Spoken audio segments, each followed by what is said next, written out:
नमस्कार साथियों।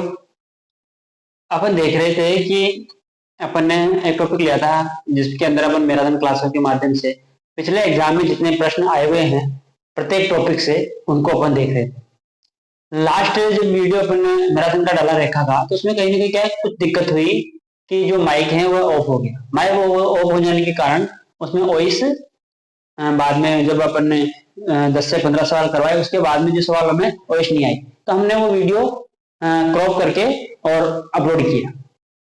अब क्या होता है कि जैसे वो जिस सवाल से अपन को आवाज नहीं आई वो अंतिम सवाल ये था मेरे पास एक देर का सवाल, उसके बाद में इन सवालों को कराऊंगा आगे। पहले देखते हैं समीकरण a x cube plus b x square y plus c x y square plus d y cube बराबर 0 द्वारा निरूपित दो सरल रेखाएं परस्पर लंबवत होगी।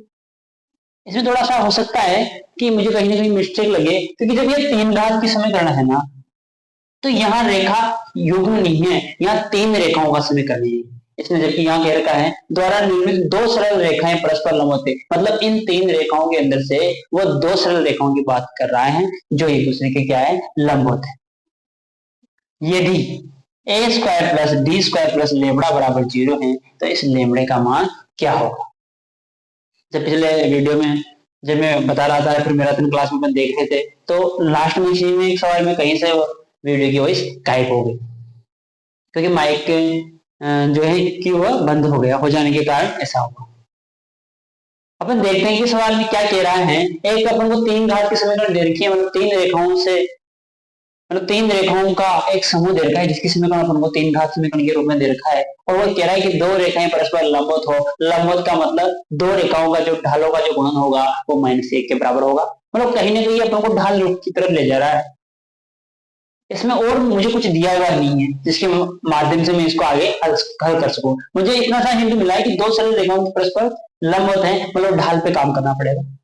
मैं क्या करता हूं कि जो मेरे पास ये जो रेखा युग्मों की जो समीकरण है, जो तीन रेखाओं की जो तीन घात समीकरण है, मैं इसमें पूरे में एक्स क्यूब का भाग दे देता हूं जिससे मेरे पास जो समीकरण में पद आएंगे वह y अपॉन एक्स के रूप में आएंगे और इसको मैं ढाल वाला पद कह दूंगा। y अपॉन एक्स वाले पद को मैं ढाल वाला पद कह दूंगा और मेरे पास जैसे ही मैं y अपॉन एक्स को m लिखूंगा तो मेरे पास ढाल के रूप में ये समीकरण प्राप्त हो जाएगी। ढाल के रूप में ये समीकरण मुझे प्राप्त हो जाएगी और तीन घात के रूप में जो प्राप्त होगी तो तीन ढाल मुझे आएगी और तो वो तीनों ढाले उन संगत तीनों रेखाओं को निरूपित करेंगे। करते ही देखिए क्या है। जैसे मैंने कहा कि समीकरण, इसको मैं एक नाम दे दूं, समीकरण नंबर 1 में एक्स क्यूब का भाग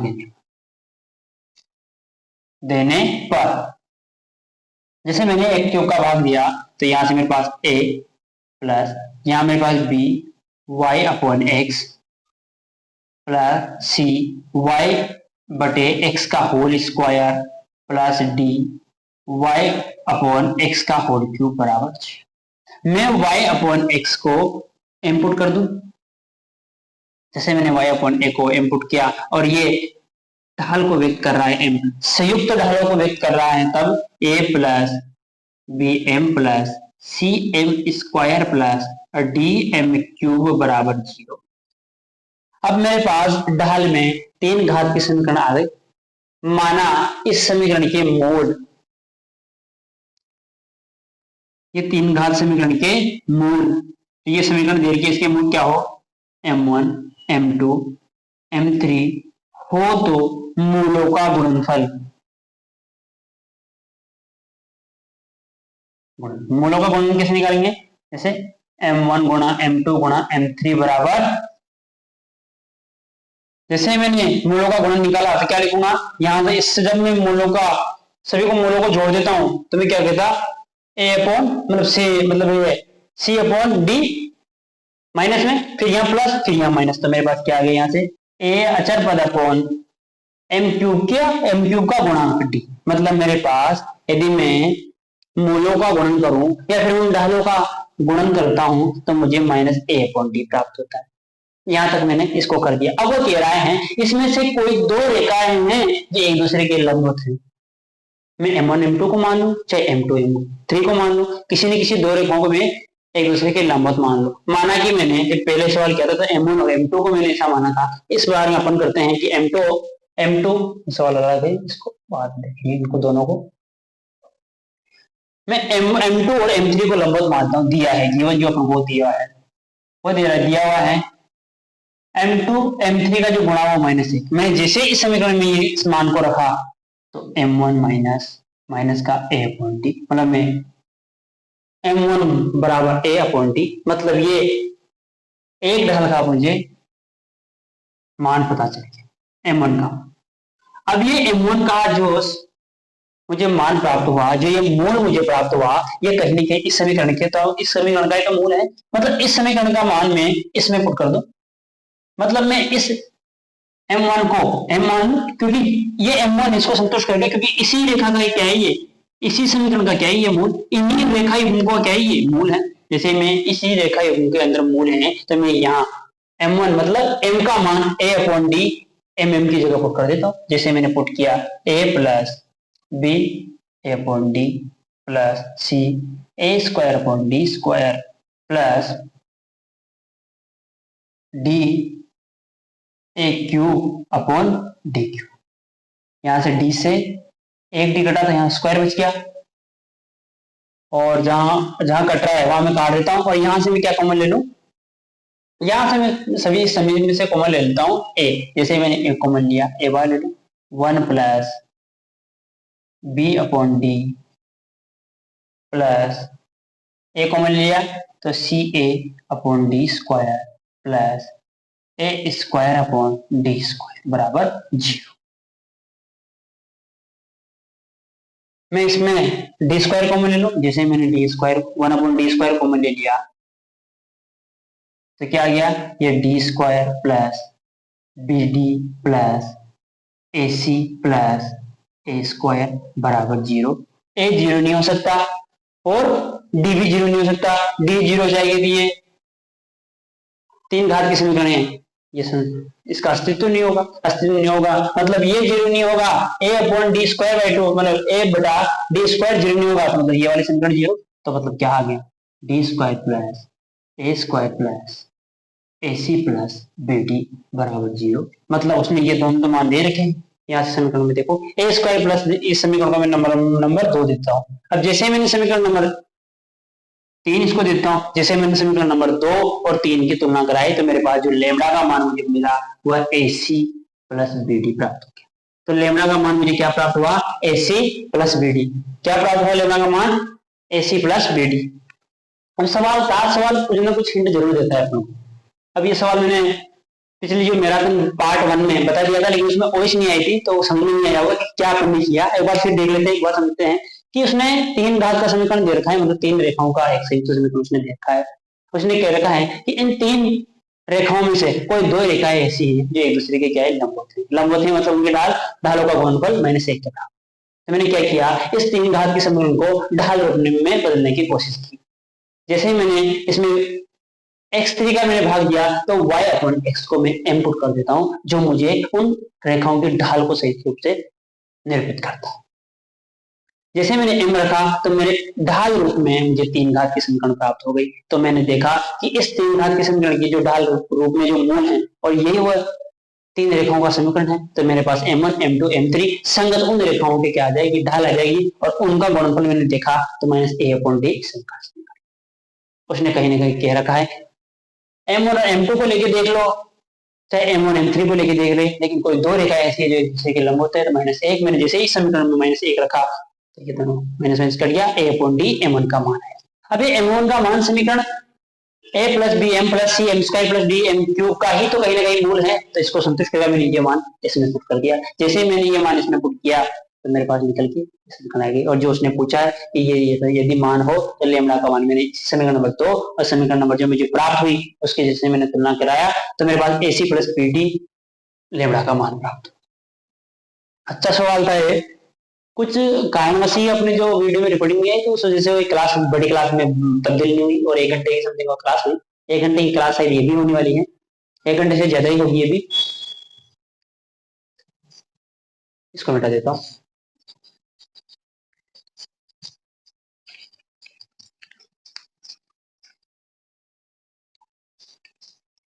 मैंने जब जो पिछले मैराथन अपलोड किया था उसके अंदर मैंने जैसे जो सवाल थे बहुत सारे सवाल जो अपने बोर्ड में नहीं लिखाए थे तो वो अपन ने स्क्रीन पे ऐड कर दिए हैं, तो उससे आसानी हुई होगी। अब मैं कोशिश करता हूँ कि अभी इसमें बोर्ड पे ज्यादा से ज्यादा 2 सवाल में लिख सकता हूँ, तो मेरे पास क्या है टाइम से बच जाता है यदि मैं सवाल को लिख पाता हूँ। अब अगला सवाल देखते हैं क्या कह रहा है। केला जो सवाल है अपना आरपीएससी फर्स्ट ग्रेड 2015 में आया हुआ है, और ये भी आरपीएससी फर्स्ट ग्रेड शायद 2020 या समथिंग कुछ आया हुआ है, लेकिन ये फर्स्ट ग्रेड में ये सवाल भी आया हुआ है। क्या सवाल है एक बार देखते हैं कि रेखा 3x+y बराबर 9 बिंदुओं 1,3 व 2,7 को जोड़ने वाली रेखा को जिस अनुपात में विभाजित करती है, मतलब ये कोई रेखा है, ए बी से कोई रेखा बन रही है, ठीक है, ए बी से कोई रेखा बन रही है, मतलब 1,3 दे रखा है और 2,7 कोई रेखा है जो इन दोनों को काट रही है कुछ अनुपात में। इस रेखा का समीकरण, तो जो ये अनुपात है अपन को, जैसे मैंने कहा पी बिंदु पे काट रही है, तो एपी अपन बीपी का मान मुझे निकालना। इसका सीधा सा मैंने फॉर्मूला बताया था कि क्या कंडीशन है इसकी, तो मैंने कहा था कि कुछ नहीं करना, माइनस लगाना है इस समीकरण के अंदर, इस बिंदु को पुट करना है बटे इस समीकरण के अंदर इसको पुट करना है। मतलब मैंने ये कहा था 3x+y-9, इसमें बिंदु ए पुट करना है, 3x+y-9 इसमें से बिंदु बी पुट करना है। अब ये जैसे ही मान मुझे ओवरऑल मान मुझे यदि पॉजिटिव प्राप्त होता है तो मैं कहूंगा कि जो ये रेखा है वो जो ये रेखा है इन दोनों बिंदुओं से बनने वाली रेखा को अंतर रूप से विभाजित करेगी, और यदि मुझे नेगेटिव मान प्राप्त होता है तो मैं कहूंगा कि ये जो रेखा 3x+y बराबर 9 है ये ए और बी से बनने वाली रेखा को बाह्य रूप से विभाजित करेगी। ये माइनस चिन्ह अंतर और बाह्य विभाजन को कहीं न कहीं दर्शा रहा है। यदि मैं इसको माइनस को हटा के इसको देखूं तो जब इसका इस पद का मान, मुझे इन दोनों पदों का मान यदि मेरे पास माइनस में आता है तो मैं कहूंगा कि अंतर विभाजित कर रही है वो रेखा उन दोनों रेखाओं, जो उन दोनों बिंदुओं से बनने वाली रेखा को। और यदि यहाँ जैसे ही मैं माइनस पुट करूंगा तो मैं ये कहूंगा, जैसे इसका मान पॉजिटिव प्राप्त हुआ तो मैं कहूंगा कि वो उन दोनों रेखाओं को, उन दोनों बिंदुओं से बनने वाली रेखा को बाह्य रूप से विभाजित करती है। और जैसे ही मैंने माइनस पुट किया तो मतलब इसका जो मान नेगेटिव होगा, जैसे ही बार माइनस से गुणा करेंगे तो पॉजिटिव हो जाएगा, तो मतलब पॉजिटिव के लिए कौन सी अंतर रूप से और नेगेटिव के लिए बाह्य रूप से विभाजित। मान देखते हैं, आगे हल करने की कोशिश करते हैं। जैसे मैंने पुट किया माइनस का 3 गुणा 1 3, y की जगह 3 रखा अन्नो बटे 3 की जगह मैंने 3x मतलब 3 × 2 6, y की जगह 7 और 9। जैसे मैंने देखा तो माइनस, यहाँ माइनस के कितने 3 और यहाँ से 4, तो माइनस माइनस प्लस हो गया तो 3/4। और ये कौन से रूप से, अंतर रूप से, अंतर विभाजित का मतलब ए और बी बिंदु से बनने वाली रेखा को एक रेखा 3x+y बराबर 9 3/4 में अंतर रूप से विभाजित करती है। अच्छा प्रश्न है, ऐसे प्रश्न पूछ सकता है। बस इतना सा याद रखना है, उस रेखा में ऊपर वाला बिंदु पुट करना है, उसी रेखा में नीचे वाला बिंदु पुट करके देखना है और माइनस चिन्ह लगा देना है, अंतर विभाजित या फिर बाह्य विभाजित। कहीं ना कहीं वो पूछ सकता है, कई बार वो क्या करता है कि अंतर विभाजित और बाह्य विभाजित में क्या देगा 3/4 करके वो अंतर विभाजित है कि बाह्य विभाजित है। तो इस चीज को याद रखना है कि माइनस यदि पास जो ओवरऑल मान, इस माइनस को छोड़ना नहीं है। ओवरऑल मान जैसे प्लस में प्राप्त हुआ अंतर विभाजित कर देंगे, ओवरऑल मान जैसे नेगेटिव प्राप्त हुआ कह देंगे कि बाह्य विभाजित होता है। एक प्रश्न है, इसको देखेंगे, ऑप्शन से भी देख लेंगे और विस्तारित रूप से भी सवाल करने की कोशिश करेंगे। मतलब ये 3 प्रश्न बनते हैं। जैसे कोई एक रेखा है, ये कोई 2 बिंदुओं से बनने वाली रेखा को प्रतिच्छेद कर रही है, तो कभी पूछ लेगा ये अनुपात क्या होगा, ये वाला। कभी ये कहेगी कि कोई बिंदु ए है और ये कोई रेखा है, इस रेखा पर इसके जैसे मैंने लंबवत काटा तो इस लंब बिंदु के जो, या फिर जो ये लंब पाद है इसके निर्देशांक क्या हो, कभी ये पूछ लेगा। कभी वो ये पूछेगा कि बिंदु P को दे रखा है x1, y1, इस बिंदु का इस रेखा के सापेक्ष प्रतिबिंब। इन तीनों तरीके में से, तीनों टाइप की चीजों में से एक न एक टाइप एग्जाम में जरूर ही जरूर मिलती है, क्योंकि बहुत अच्छे तरीके हैं और इनसे कहीं ना कहीं अपने रटने वाली चीजों से थोड़ा सा दूर करती है। लॉजिकल भी है, ऑप्शन से भी बना सिस्टम को कर सकते हैं। इस चीज को अपन ऑप्शन से थोड़ी सी दिक्कत आएगी, ताकि जैसे ये वाला सवाल का अपन करेंगे और जो पाद बिंदु वाला, जो अपन लंब जो पाद बिंदु वाला है उसको करने में अपन ऑप्शन से आसानी होगी। एक चीज मैं इससे पहले बता सकता हूं कि एक चीज में पहले सवाल पढ़ता हूं, इसके बारे में अपन बात करते हैं। बिंदु 3,8 का रेखा x प्लस 3y बराबर 7 के सापेक्ष प्रतिबिंब होगा। अब कह रहा है कि कोई रेखा है ये, इसका समीकरण उसने दे रखा है और बिंदु P कह रहा है। अब ये कह रहा है इस बिंदु का इस रेखा के सापेक्ष प्रतिबिंब क्या होगा। जो ये बिंदु से इसकी दूरी है, इसके प्रतिबिंब की दूरी भी तो वही होगी। मतलब यूं कहना चाह रहा हूं, ये कोई रेखा है, इसका कोई बिंदु, ये बिंदु P है 3,8, इसका जैसे ही मैंने प्रतिबिंब बिंदु निकाला ये उतनी ही दूरी भी तो होगा जितनी में P था। और इस रेखा का समीकरण उसने दे रखा है x प्लस 3y बराबर 7।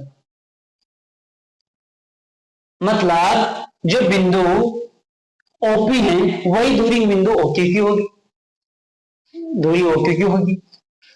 मतलब इस बिंदु और इस बिंदु का जो मध्य बिंदु आएगा वो कहीं ना कहीं दी हुई रेखा पर ही कहीं ना कहीं होगा। मध्य बिंदु इस रेखा पर कहीं ना कहीं स्थित होगा, और यदि वो कहीं ना कहीं इस रेखा पर स्थित होता है तो इस रेखा को संतुष्ट जरूर कर रहा होगा। तो इसको ऑप्शन से करने के लिए ऑप्शन से देखते हैं एक बार, ऑप्शन से कैसे करेंगे। अपन को ये आंसर में इसका प्रतिबिंब बिंदु दे रखा होगा, 4 बिंदु अपन को कहीं ना कहीं दे रखे। जैसे मैंने देखा, इस बिंदु को पुट किया, 1/0 लिखा। जैसे मेरे पास इस बिंदु की निशान 3,8 है और इस बिंदु को मैंने मान लिया कि इसका निशान की है।